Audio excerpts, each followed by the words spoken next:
It's Oklahoma Archery. Everything archery based out of Oklahoma for Oklahomans. Let's get it started. Hello, everybody. I'm David Bosca, and this is Oklahoma Archery Podcast. I'm Neil Cooley, and today I'm Kyle Anderson.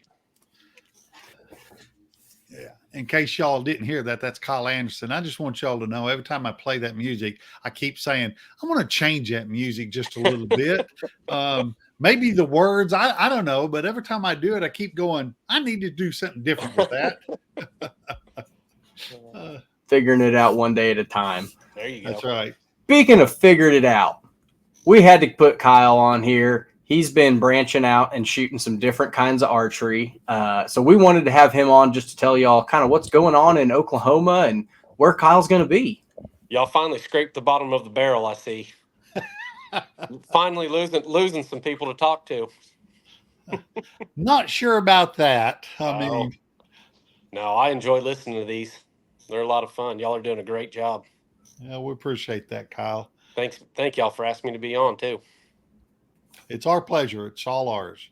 Now, quit evading the dadgum question and tell us what's going on with archery with Kyle Anderson. Oh, not a whole lot. Just try to shoot my bow just about every day and have fun with it. That's all you can do, right?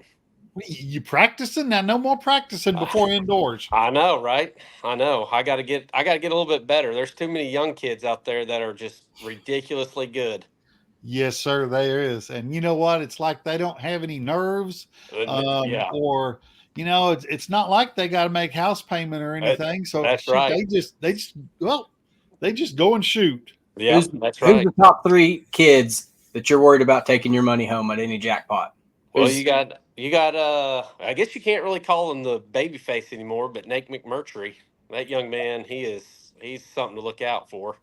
Then you got Lawson Vet, he's a good young shooter.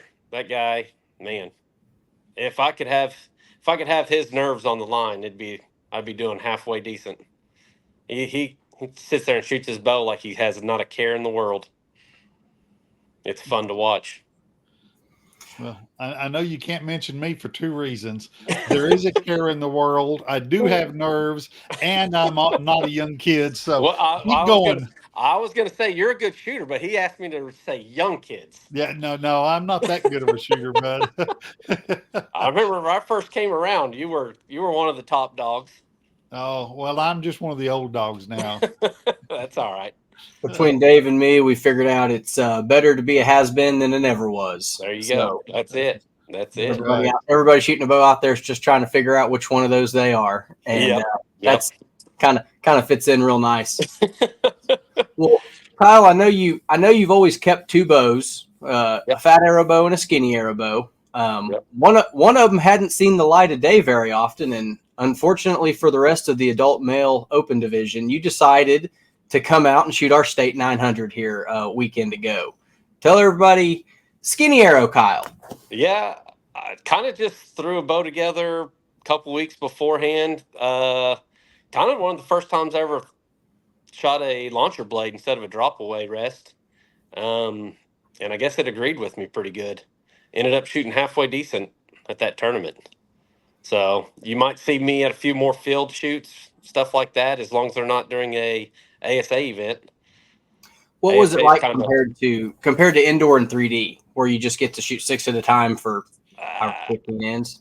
It's pretty fun. I'd much rather be outside in some elements. I think that's a lot more fun being outside now. Still just shooting paper. I mean, shooting the same dot every single time, that gets a little old. I believe after our first practicing, I looked at Dave and I said, "Well, I'm bored." Yeah, but it's all right. No, it's a lot of fun.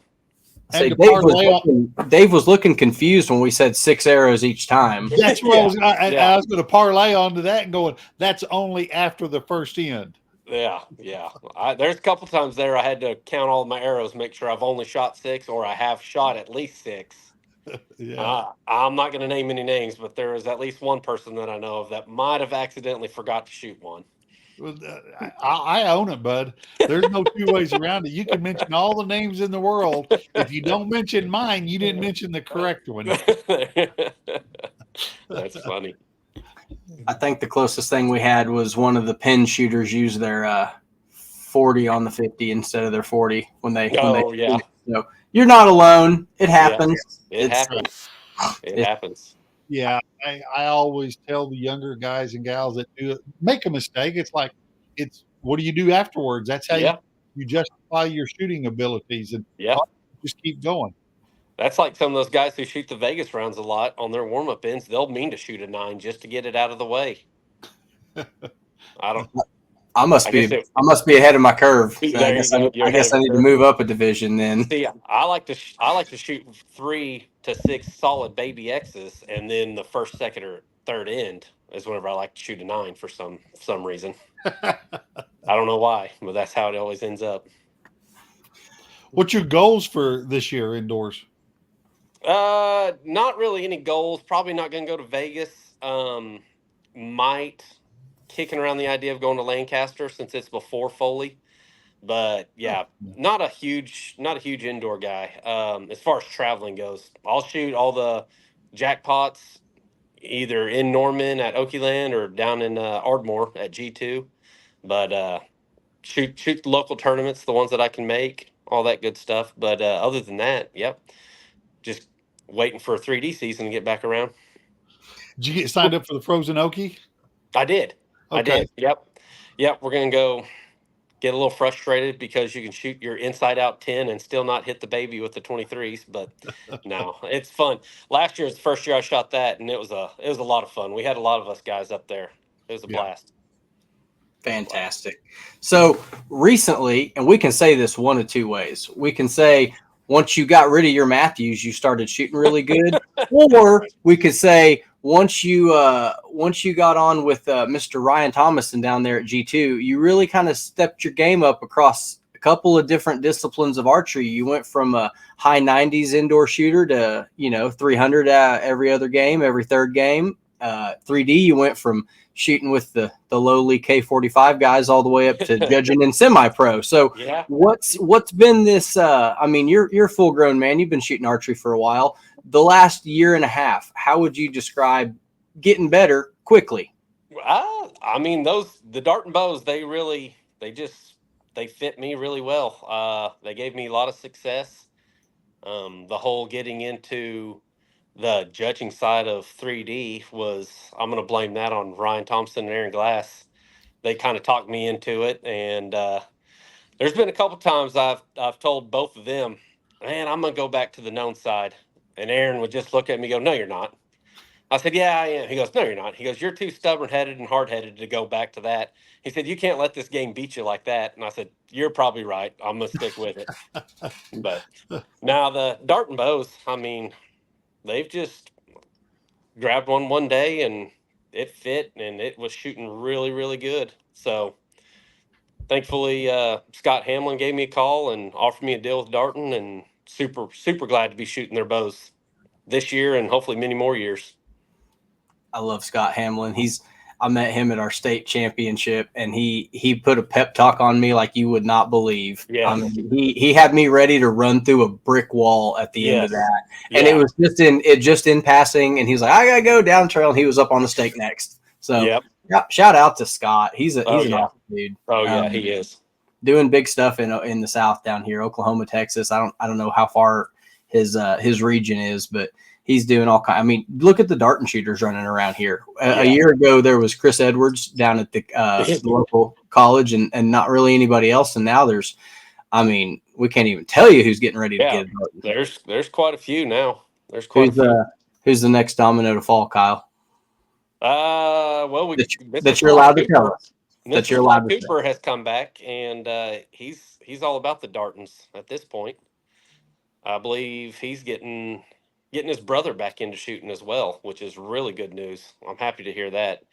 Both of those guys were kind of getting out of it as I was getting into and stuff. So super happy to see them back. But as far as any big names, I don't know.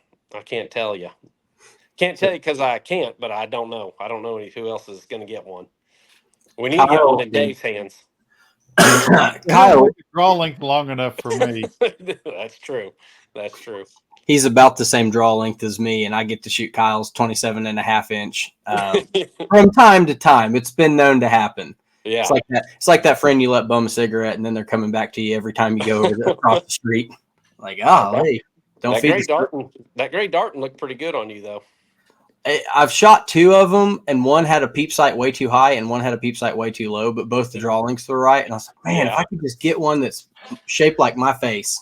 Well, hey, you let me know. I'll get that peep height right for you. Let you shoot it a little bit. Oh man, that is the thing about Kyle that I wanted to point out when he got on here. He is the epitome of what you need at an archery shop. He might stop by in the afternoon, the morning, the daytime. He might pop in 2 or 3 times a day in between stuff. And it seems like every time I see you, you're helping somebody put something together. So I remember we spent probably an hour and a half on Carson's light kit, trying to get his zebras to change different colors. And Kyle runs this fiber 2 or 3 different ways, up pin, down pin, all the way around. And we get to changing colors on it. And we're like, okay, can you see that now? And the kid goes, well, no, but I'm colorblind. So he was red, green colorblind. We're trying to figure out what color on a Vegas face versus a 5 spot for him. And I think we're 2 hours into it. I was going to say, at least 2. Yeah, at least 2 hours. I think I ran back to my house about 3 times to get something different too, to try out for him. Oh, shout out to Carson, our local alumni for Southwestern Christian. He graduated in May. Good deal. But that's the kind of thing that everybody out there is like, what makes archery better? What makes it more accessible to people? And it's hanging out in the middle of the day or the evening and shooting the breeze with people that walk in, and they're, you can tell in an archery range when somebody's uncomfortable or they don't quite know what to. It's like, just jump in, just say something. If you see something, say hey. And it doesn't have to be, hey man, you need some help with that. It's, hey, what kind of sight you got over there? I've never seen that. It's usually us PSE shooters that look uncomfortable. They got to run over there and Google something real quick about their bow. So what's on tap for this fall? Are you going to be climbing a tree anytime soon? Probably every once in a while, yes. Probably just doing a lot of public land hunting. I was actually going to get with Mr. Brin and possibly see about one of them saddle setups. That'll just be easiest way to carry in and out for me this year. But yeah, probably just doing public land hunting and see what I see. Have they roped you into filming yet for the Darton crew? Are they trying to do some hunting stuff? Or no, not me. I mean, I am the least tax savvy person that I've ever met in my life. My father-in-law, he can do it way better than I will ever be able to do it. So they probably don't want me behind a camera. I'll forget to take the camera lens off. Cover. Tell us about what rig you are going to be shooting in any and all disciplines. Well, right now I got the Exodus. It's the 37-inch axle. Got it set up with some 23s for the frozen Oki right now. So it's under 60 pounds. I think it's right at about 58.5 to 59 pounds. Got Conquest bars, Black Eagle arrows. And then for 3D, last year I shot the Sequel 33. Really, really liked it. That bow, man, it holds really, really good. So I'll probably shoot it next year unless something new comes out. Unless something new comes out. Yeah. Yep. You never know. That's the way he said that. Kyle's going to be shooting the Sequel 35, smoking fast, 309 foot per second. Let's hope, because my baby draw, I could use a little more speed. Anytime I can get speed without pulling over 72 pounds is a good thing. I was gonna say, what's it like trying to get up to? Because you run a max speed 3D bow, and that's based on strategy, pretty much locked in stone. Are you just chasing draw length, or are you going less point weight? This year I actually went less point weight. I only ran 120 grains, and for that I actually tried the competition archery ballistic points. Actually was very, very pleased with them. They worked out very well for me. Just because I was going with such a light point weight, I was worried about glance outs and stuff like that. But yeah, hopefully next year, if we can get a little bit more speed, I'll be able to bump up in point weight, because I always like to run more point weight, I feel steers the arrow a little bit better. So, but we'll see. If not, I know this works for me, so I'll just rinse and repeat for next year. I have really fell in love with those ballistic tips too. Uh-huh. I just got a couple dozen in for the 27s, and they're made with the new metal. Yes. And dude, I actually dropped one by accident, and Uh-huh. it went straight down and no issues. Yeah, I actually a little while ago got me a 12 more for my 27s for indoor this year. Once the Frozen Okie gets done and over with, and we're nothing but 27s, yeah, I'll have those ready to go. But so far, they are shooting really, really well. I like them a lot. What tip did you go with? The indoor ballistic, I can't remember exactly what it's called, but I went with 150 grain points in the front. Black Eagle 27s? Black Eagle 27s, yep. Yeah. Yep. And then I shoot the PS 26 for 3D. I would shoot the 27, but it's just a little bit too heavy, grains per inch. Yeah. So I got to get all the help I can get trying to get those little rings. Tell us about your release. I know you shot a button. I know you shoot a hinge well. Hinge for indoor, button for 3D, vice versa. Kind of both, honestly. I got lucky. I shoot for B3 archery and the BT Pro and the Omega Pro. BT Pro I actually have set up as a 4-finger, and the Omega Pro is as a 2-finger with the spring on it. And they both hit in the exact same spot, lucky enough. So I can just pull one out of the release pouch and shoot it, and we're good to go. No click side to side, up or down? Nope, nothing. They actually shoot really, really close. So I don't have to change a thing, which Very was nice. Yeah, I was shocked. I was shocked because I used to be a hinge only. Didn't like buttons. I mean, just could not shoot them without slapping them. But kind of picked one up probably middle of last year, and it felt really good. So I was like, I'm gonna roll with this until it don't feel no good no more. And Are you still shooting it with the spring?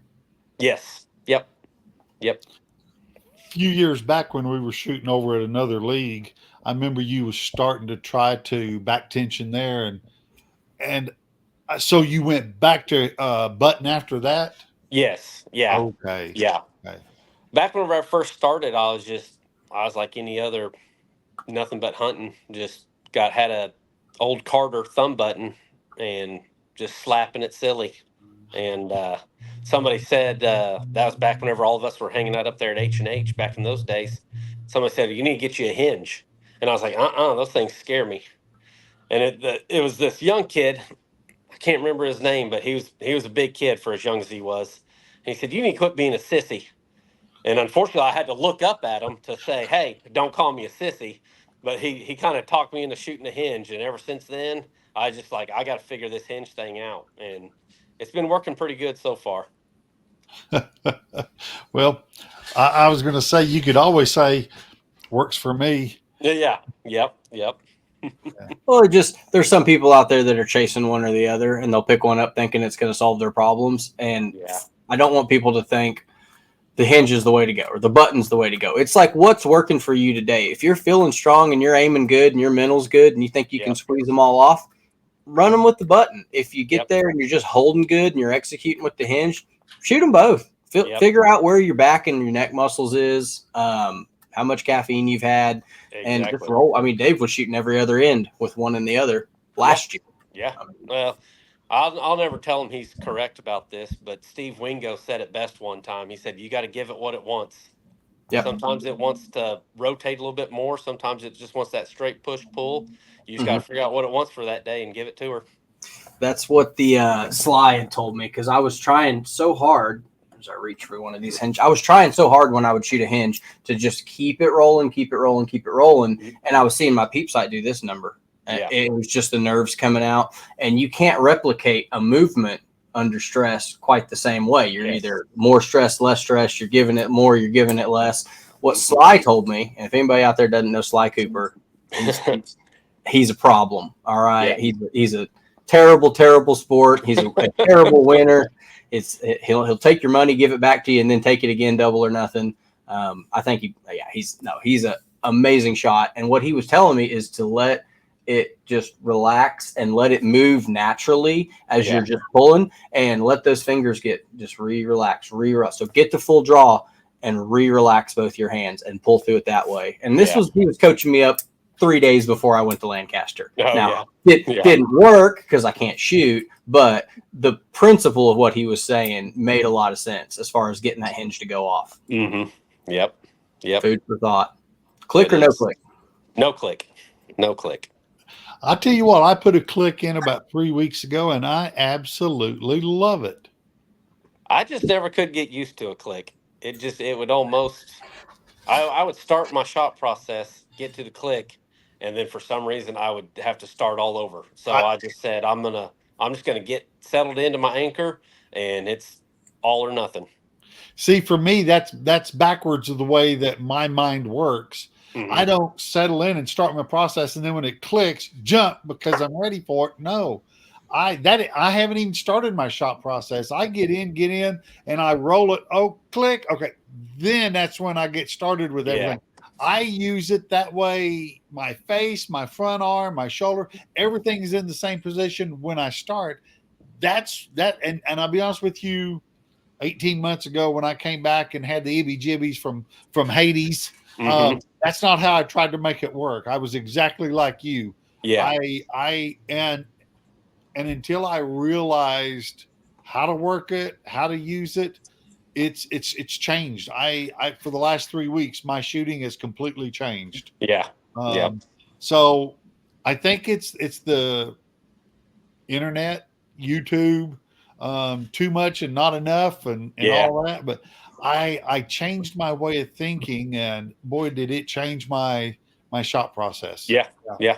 I always just get settled in and just try to tell myself from my back, my elbow, all the way down my fingertips, just relax everything and just kind of have that. And like I said, there's some days where I will let loose and relax my pointer finger. There's other days where I'll have a pull squeeze with my ring finger. Right now I've got it set up as that forefinger, so it's a lot more leverage on it, which is good. It made me, I was kind of getting just anticipation really, so I cooled it way down and added that fourth finger on there to where I was making myself work through the shot a lot better. And for indoor, I really like that. What do you got for holding weight? How much are you having to hold on to? I want to say it's right at about 75%. So it's right around, I would say 14, 15 pounds holding weight now. 75% at what for indoors? What are you shooting? 60, you said? Yeah. Okay. Yeah. I actually just played around with that last night. The bow just wasn't feeling quite right the last couple days. And so I was like, I've just got to change a little something. Instead of changing something on me, it's got to be something with the bow. It can't be me, right? If it goes any further, it'll be a new equipment. We don't want to have to spend money. Yeah, that's for sure not going to happen. Not for me. Well, how do you know out there? What's the difference between having confidence in your equipment and being stubborn? Because like sometimes I've shot a bow that needed worked on, and someone's pointed it out, and it's like, no, I'm just going to not miss. Yeah, I can't really tell you that. I'm too stubborn to say yay or nay on that one. There for the longest time, I would just set up a bow and just try to overpower it for everything instead of letting the bow work for you. I was trying to overpower it, and you gotta learn how to put a little forgiveness into your bows. It makes it a lot more fun to shoot. That's for sure. I've been asked that, and my answers have always been until you find that one bow, that one setup, then you get it. Yeah. Then you understand it. Yeah. And if you're not there, then it's not there either. Yeah. And that kind of goes back to the whole running a blade. I've actually told Dan Gaston, I said, for 3D next year, I will be setting up a blade and testing it before I just throw my drop away back on. Because right now, I've had a couple of them that the shots have not felt the greatest. And I thought I've dropped them out low. And somebody a couple lanes down, they're like, dude, that's like a solid 10, if not an X for sure. So something about that, that forgiveness in there. Yeah, Helps I'm out a with lot. you. I switched to a blade a little while back, and I tell you what, it is amazing where we stereotype thinking, Uh-huh. and little changing like that's not a bad thing. No, no, no. Yeah, that's I used to think, man, that drop away just it for my mind, it would be best of both worlds because your arrow gets away from everything so much faster. Yeah. But then again, if you got a lot more moving parts on it as well. So Which blade did you go with? right now I just set up my Hamsky Trinity rest and with just the I think it's called the Best Blade from Okay, so Lancaster. you just stopped it. Okay. Yeah, yeah. I Yeah. just took my Okay. cord off. Really, I didn't tighten up the internal springs on it or nothing like that. So it's got some play in it, but run a 12 thousandths blade right now. I've got a 10 thousandths that I think I might throw on there and test out a little bit too. But yeah, right now it's just I just because I didn't want to change a whole lot on the inside of the Trinity. If I didn't like a blade, I want to be able to put my cord back on there and put the drop away back on there. Yeah. But so I just left it like that, and yeah, that's what Dan was asking me about it yesterday, and I was like, Dan, I don't know what's right and what's wrong. I said I'm just winging this as I go, and so far it's working out pretty good. So So Yeah, but it's your observation. It's what you've noticed and seen uh-huh. is your knowledge. Yeah. Yeah, yeah, for sure. So you could give a lot of good archery advice to people on what to do and what not to do. But what it comes down to is get Dan to set your Hamskys up and start buying used gear from Dan Gaston. And Well, you know, he's only set up a couple hundred in his lifetime, probably. So he kind of knows how to break them apart and rebuild them pretty well. back in the day on the old models, we'd be dremeling down the length of a screw Yeah. between 6 and 8 Oh, times per. Oh, I yeah. yeah. I've been out there doing that a few times at his house. By the time he That's got done with all yours, all the washers in the world that fit them were gone. So yes. we were having to cut down the screws, and somebody Yes. went and got about 500 washers that'll fit. Yep. And then Yeah. I don't know if they're still using those or not, or how that works. But yes, sir, we Yeah. got them. That's fun. Yep. Been there, done that. Yeah.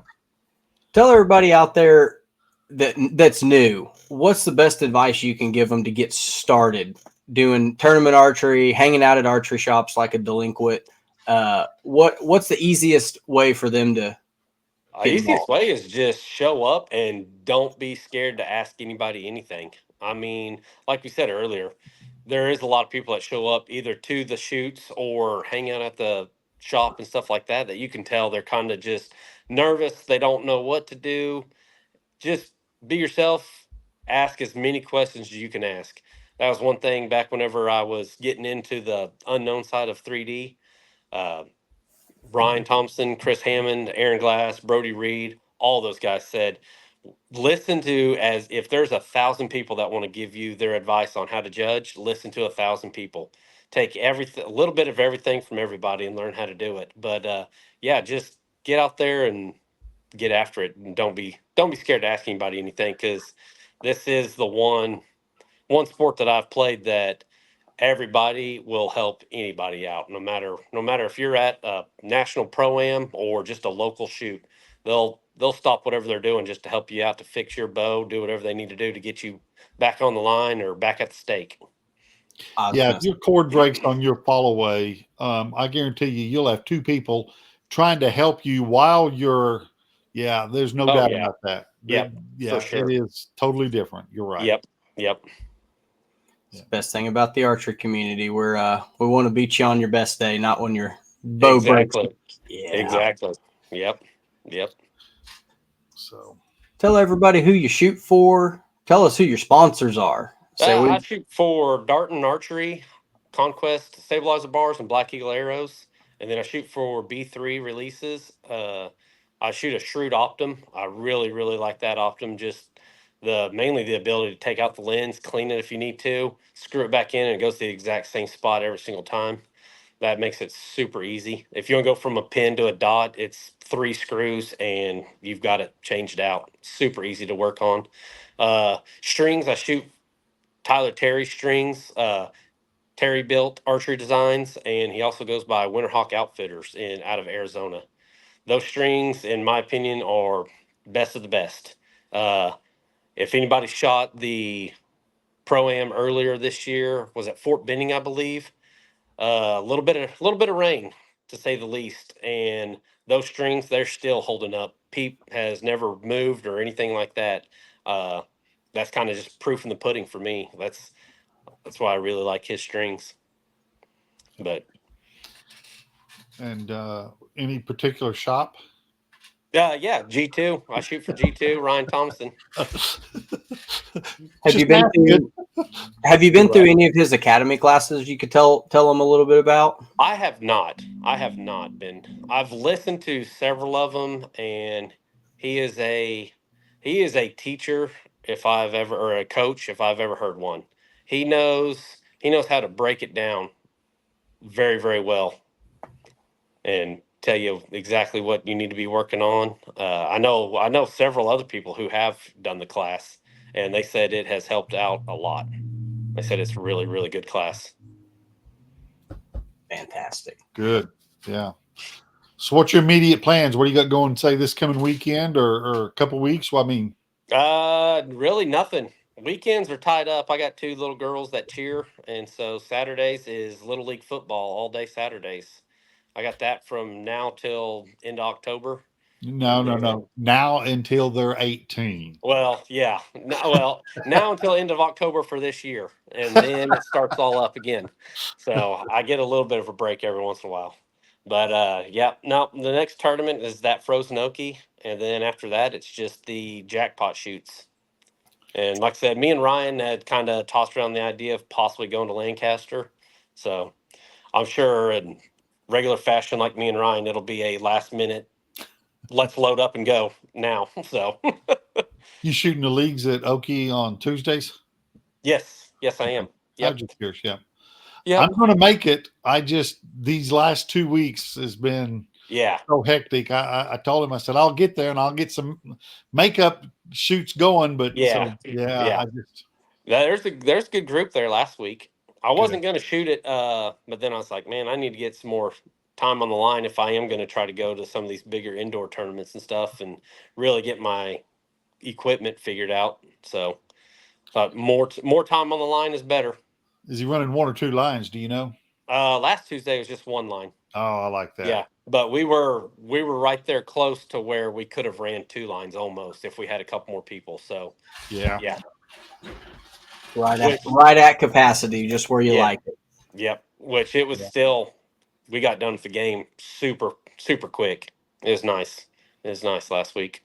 So I say for everybody that's not wrapped up with high school or any other cheer this Saturday, we're doing a benefit at Archery Traditions of Yukon for the football team. They're giving away, it's indoor 3D. I'm going to give you the details here real quick. It's indoor 3D, 25 targets, all unknown. They got trad class, they got bow hunter class, they have open class. 9 a.m. to 3 p.m. Adults $20 and kids $15. They are raffling a Darton Consequence donated by Okieland, along with sets of arrows, strings, and some other things. So that is benefiting the, I believe, Yukon high school football team. One of our local officers is playing football for them as well. So they've got that going on this Saturday only. Wanted to tell everybody about that while we had just a second. Yeah, if you're not doing anything, go support those guys. That the store up in Yukon, I'd only been there last year at the Frozen Okie, and it's a very nice facility, super nice facility. So if you're close to that area, get in there and get shooting your bow. Mm-hmm. And you can get out to about 35 yards crossways on that building. So a lot of them will be 20 and under. He'll start sending them diagonal, and you can get out 25, 30, 35. It's a fun event. They do it every year. Probably be there early, if I was guessing. So if anybody wants to come out, we'll be there probably right as they get going. Yeah, sounds great. I'll see what I can do. See what time the football games are this weekend. Yeah, buddy. Yeah. Oh, I forgot. I'm going to the OU Tennessee game this Saturday. Say that again. The OU Tennessee, the college football. I'm going to the OU Tennessee game Saturday. Oh, nice. Yeah. Yeah, it might be nice. It's going to be hot for sure, and who knows what the score is going to be. Yeah. Not as hot as where Dave's going to be. He'd be cooking this weekend. Yeah. Where are you headed, Dave? Punk City. Ponca City. Yeah. It's the last one of the year for me for cooking. Oh, wow. You find old Duke Miller up there. He runs Ponca City Bowman. You tell him to call me back. We're going to be on the opposite side of where the range used to be 20 years ago when I used to go and shoot. I don't know where it is now, but where you used to go between the two lakes and you used to go up to a drive and then cut back to the south. That's the way we used to get into the range. We're just, I'd say 1/8 of a mile turn left. That's where we're at. We'll be right there between the two lakes. So, but I don't know where their range is nowadays. I think they do a lot of trad stuff. I've been trying to call them to get them on the ASA trail so Kyle can take somebody's money. I don't know. There's trying to get more and more people into that semi-pro class. We'll see. I think all our local judges are going to be in the semi-pro. I've been telling most of them that's what's the plan. So they'll have a buckle next year and everything else. Kyle was our semi-pro state champion as well. Let's say I don't know where your buckle is. You better have it on. I've got it hanging up in the garage with all my other stuff. Man, it's on display for everybody to see. He just wins them and throws them to the side, y'all. He's on to the next one. No. I figured you'd be sleeping in that thing. No, not quite yet. Well, I say before we let everybody go, I know we'll keep it quick as we can. You got to get to league night, and I got to get in traffic, do the same thing. We wanted to do a little announcement. We are at the podcast trying to do more and more live streams of your local and regional archery events. We're going to partner with a local nonprofit. It's an archery nonprofit who is going to essentially try to help us raise some donations to get some camera gear. So if anybody out there is really tired of our live streams being shaky cell phone footage out there, we are going to try to raise a not insignificant sum of money to go buy some live stream podcast equipment. That seems to be kind of the biggest thing. So if anybody out there wants to make a tax deductible donation to fund this effort, we're going to try to be hitting or try to get it rigged up for jackpots, the Frozen Okie, ASA, OSAA, USA Archery, state championships, you name it. Please reach out to us below. We'll give you some details that we can share. Just throwing that out there into the universe. That's awesome. That'll be really cool if y'all can make that happen. I knew we were moving the needle when our Vegas jackpot championship live stream had went down for just a quick second, and I got a text from Miles up at the Aero Shop, and he's like, "Is the live stream coming back up?" I was like, "Yes, sir, it is. It's coming right back up." So we're just trying to move the needle a little bit in the archery world, and we're going to reach out to everybody to try to kind of group fund this thing. It's going to be for the benefit of not only archery teams and programs, but just further in the sport all around. So awesome. We're going to throw that out there, try to do it as economical as possible to keep the tax man happy. So if anybody out there needs to dodge the IRS, give us a call. There you go. Well, that's about wraps it up for me. I don't know about you guys. I can list my sponsors. Oh, there they are. They're right there on the bottom of the screen. So, thank y'all guys very got much. anything? I'm good. Thank y'all very much for having me on again. I really enjoyed it. Oh, you bet, Kyle. It's been enjoyable. Neil, Yes, you sir. good? I'm good. I'll see everybody Saturday 9 to 3 at Archery Traditions in Yukon. Sounds great, guys. We'll see y'all later. You bet. See y'all guys on the line.